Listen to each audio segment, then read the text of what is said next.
Hey, what's up, everybody? Ryan from the Music Farm here. I am back at it again, working on these drums. This is a continuation of my last video on drum phase and drum gating. For those of you that haven't seen it, I will put a link to it in the description below. But what we're going to get into today is we're going to be converting our kick and snare to MIDI using Massey DRT. So that way I can then trigger a bunch of multi-velocity and one-shots using Steven Slates SSD5. So let's get into it.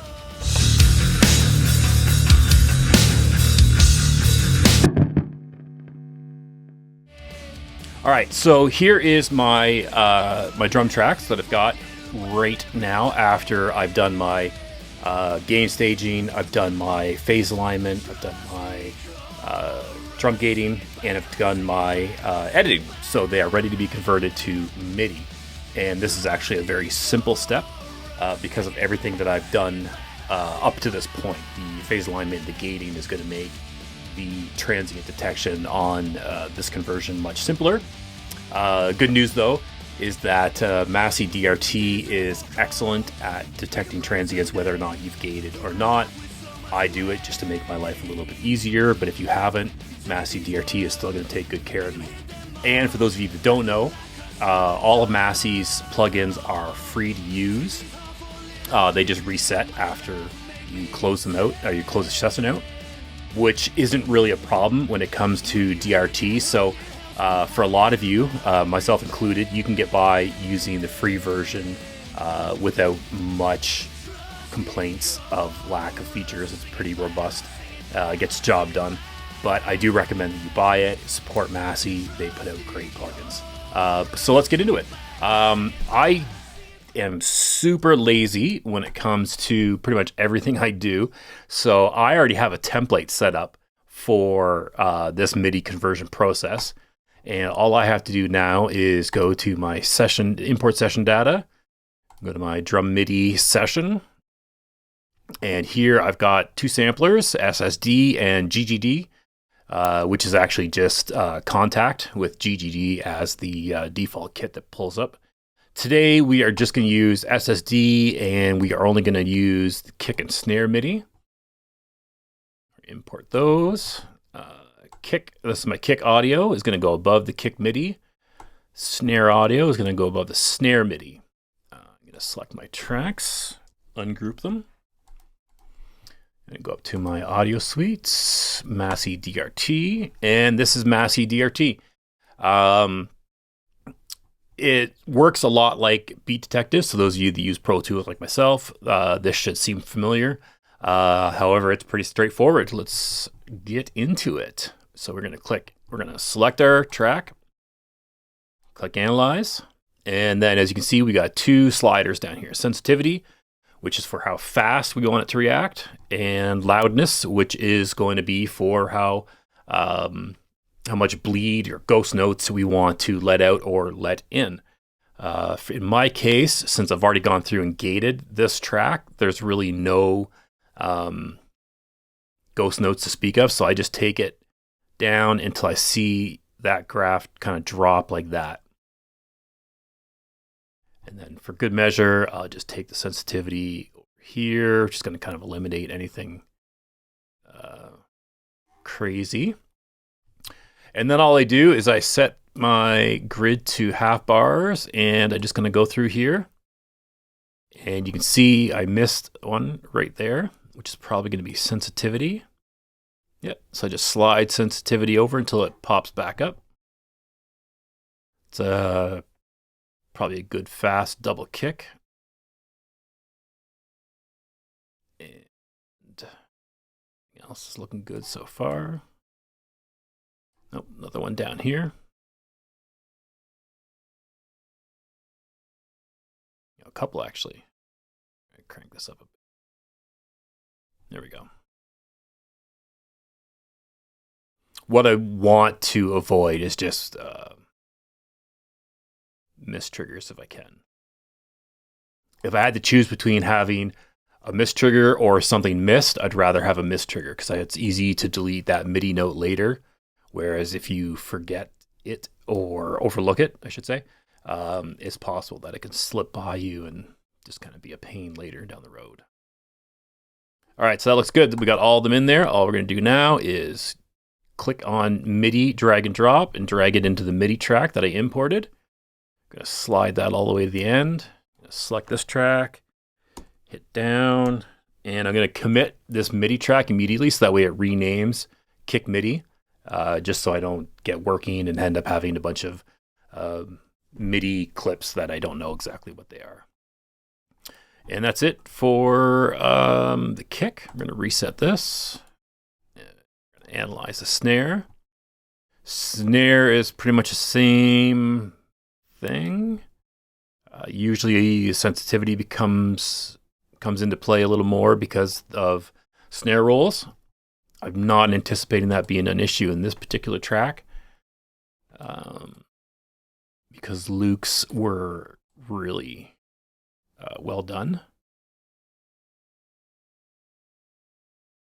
He didn't whiff any notes, so the detection should be pretty straightforward. Good. It's always nice when you have a good drummer. Makes your life easier. All right, there's one that looks like it. Nope. Yeah, we got them all. All right, so same thing here. We're just going to go down, drag the MIDI out, close Massey DRT here, go down, commit that track.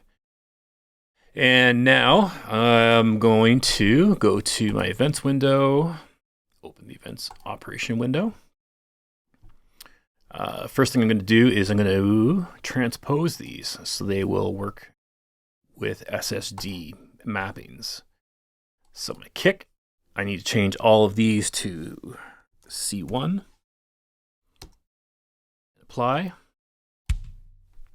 We heard the kick, so we know it's working. Snare for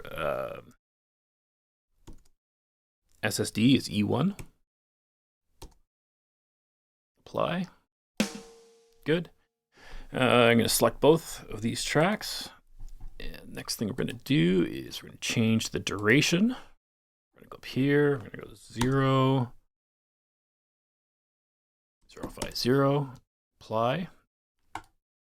It's going to keep the MIDI notes from overlapping on the fast parts. Then it's going to make identifying them, the alignment of them, a whole lot easier. And then the last thing we're going to do is velocity. We're going to go ahead, we're going to crank the velocity up to 127, and we're going to randomize all of these notes by about 4. So I will show you what that's going to look like when I commit it by opening up this menu here. So I hit apply, and now I've got all nice, consistent, loud MIDI hits. So it's going to reinforce the performance, and I can also then go in and change the velocity on certain snare rolls if I wanted to. If there was a long buildup that had a nice steady slope, I could go in and draw that line with my MIDI, so that way my multi-samples and my one-shots are all going to build equally as well, and nothing's going to stand out. In this particular song, we don't have to worry about any of that though, so what I'm going to do is I'm going to change my grid to 16th notes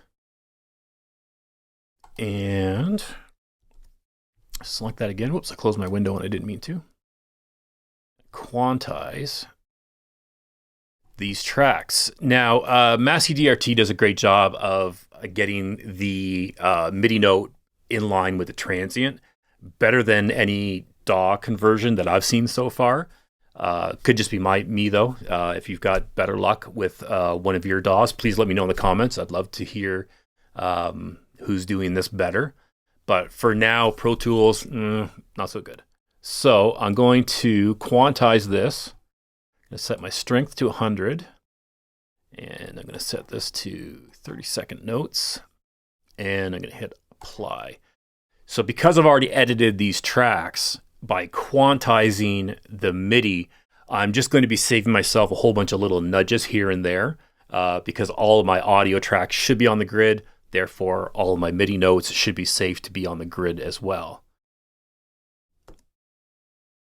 but there will be exceptions, especially when it comes to the snare drum. But all in all, this is actually going to save time. Quantize that snare. Okay, now we can close this out. Now all I have to do is I have to do one quick double check, and then I'm good to go. If this were Steven Slate's trigger, anytime I committed a track, I would have to go through the audio that was committed and check to make sure that it's lined up with the source track. And that varies from each time you commit it. So it's not like you can just always go to the same point each time and then make your quick adjustment and be done with it. It's a rather time-intensive process that I didn't like. So by doing it this way, I'm going to double check these notes once, and then after that, I'm good to fire off as many samples from these tracks as I want, and I know they're going to be 100% accurate to what the MIDI is. So let's just zoom in. And I want to be within 10 samples of the transient that I'm lining up to. So as you can see, very small amount of movement here. So I'm just going to quickly scroll through these.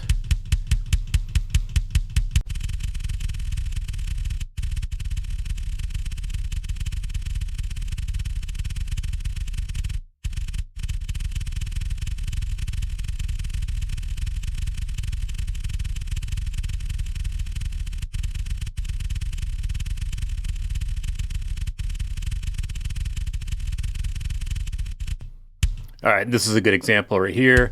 At the end, this particular song goes off tempo. At the end, it's kind of a gradual slowdown as they finish off.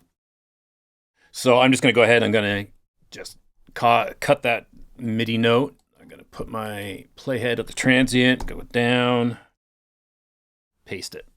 Go to the next one, do the same thing, cut it. Transient, down. Paste it. Next. Okay,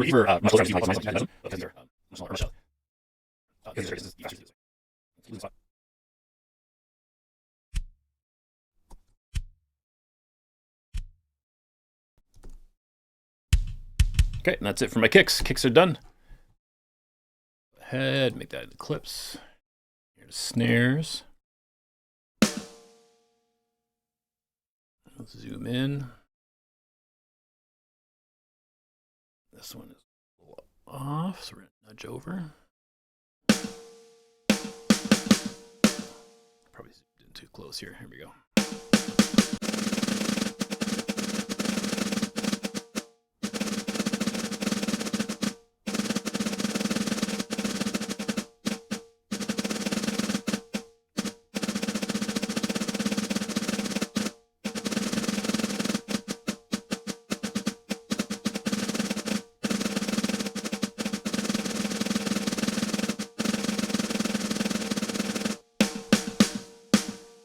All right, so this is that ending point again, same as a kick.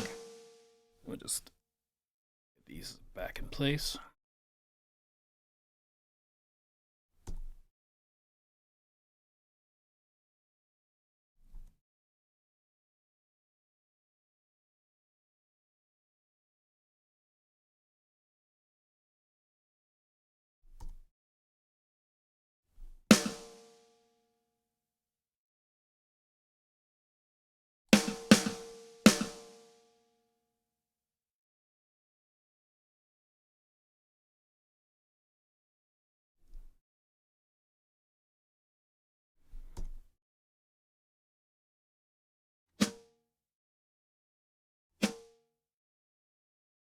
It's a lot easier if I had both my hands working properly, but unfortunately I have nerve damage in the left hand, which is making you keep not fun. You have to bear with me on these little misclicks. But it is, we're done. Okay, so the clips. So now our MIDI notes are lined up, our velocity is set. We've transposed them to the mapping for SSD, which is going to be my main sampler for this example, and pretty much all my mixes. And we're going to go ahead and commit these tracks down. What I have up right now is it's a kit that I've made from the Crystal Algae expansion pack, and I just call it, Music Farm default CLA kit. It's just my shells. And for this example, I'm just using a kind of a Ludwig brass Black Beauty snare, kick with a hard beater, and we'll go ahead and commit this kick track.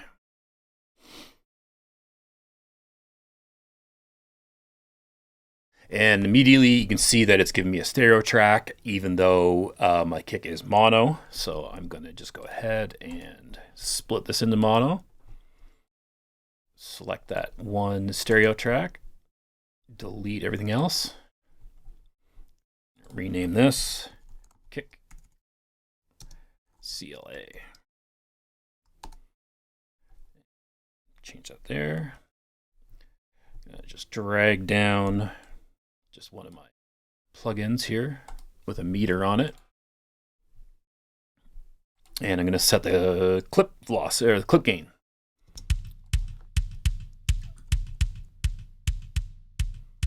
Just want everything to be about -18 dBFS. It's going to make importing my session data that much more accurate when I get to that stage. So we do that. And once the clip gain is set, we commit it again so we get the name of the clip in there properly. Go down. Let's commit this MIDI track for the snare.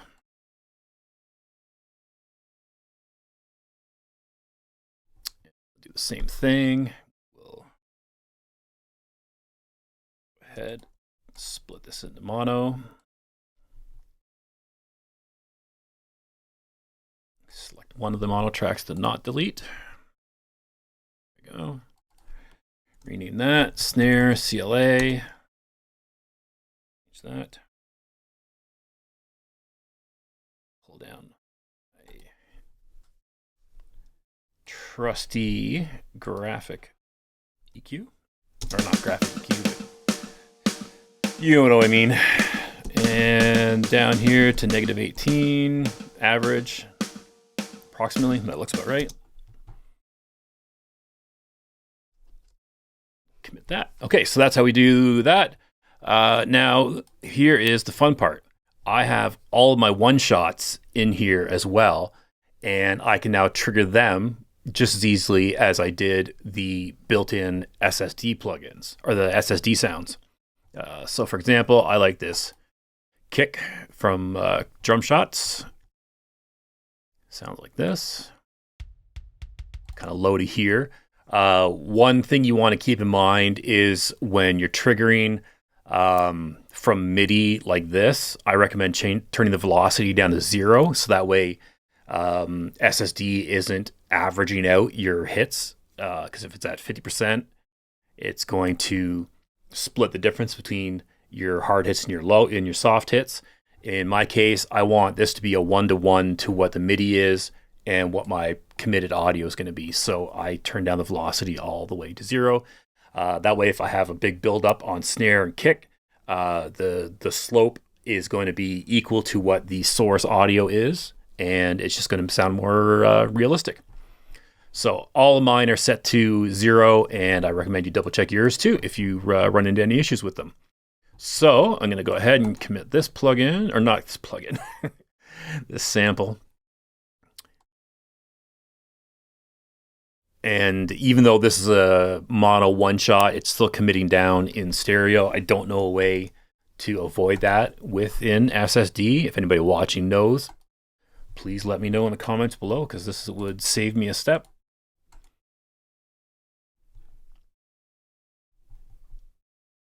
All right, so we're going to call this kick cruise 6.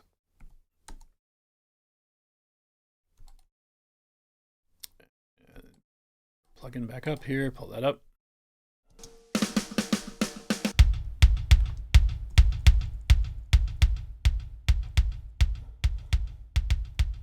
There we go. Let's put -18. Stop that. Commit it.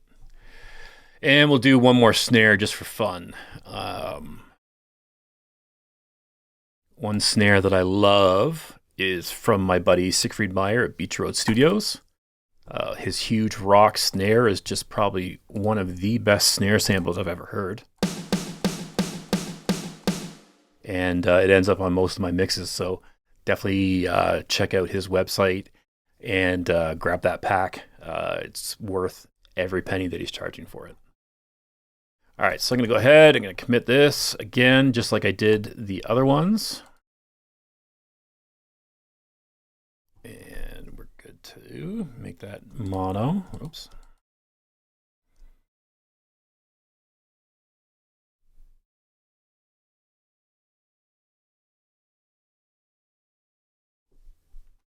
Delete.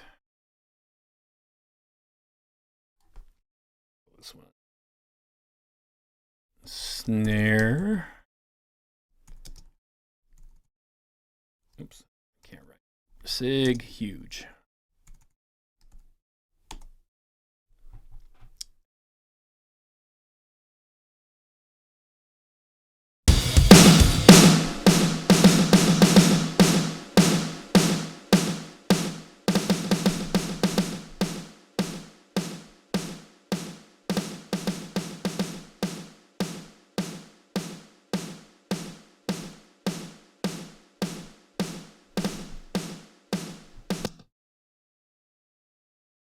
Okay, so that is it. Now my MIDI is done. I can go in and I can trigger off as many samples from SSD as I want. I can get into my mix and decide I need something else, quickly turn these tracks back on, commit more samples knowing they're going to be 100% accurate, and then I can just kind of move on with my mix. I don't have to stop and kind of get back into that editing mode and kind of get lost in what I was doing in the first place creatively, if that makes sense. So I'm going to go ahead and just grab these MIDI tracks. Whoops. Slide those up here, turn ahead, hide them and make them inactive. And here's the one other thing that I do too. I use these samples quite a bit, so I know kind of where the starting point in the mix of them that I like. So I actually have a template for this as well. So I'm going to go ahead and scoot session data, go back to my templates, and I have sample mixes here. And if I match these tracks, it should tell me which ones I used. Didn't use that one. Use that one.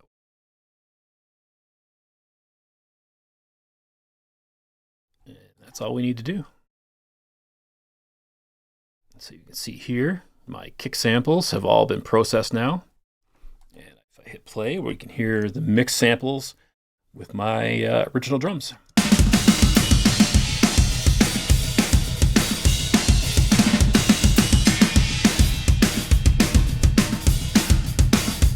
All right, those sound nice. That is it. That's about we convert our drums to MIDI here at the Music Farm, and then use basically SSD or any other sampler that we want to trigger off 100% accurate audio from those MIDI tracks.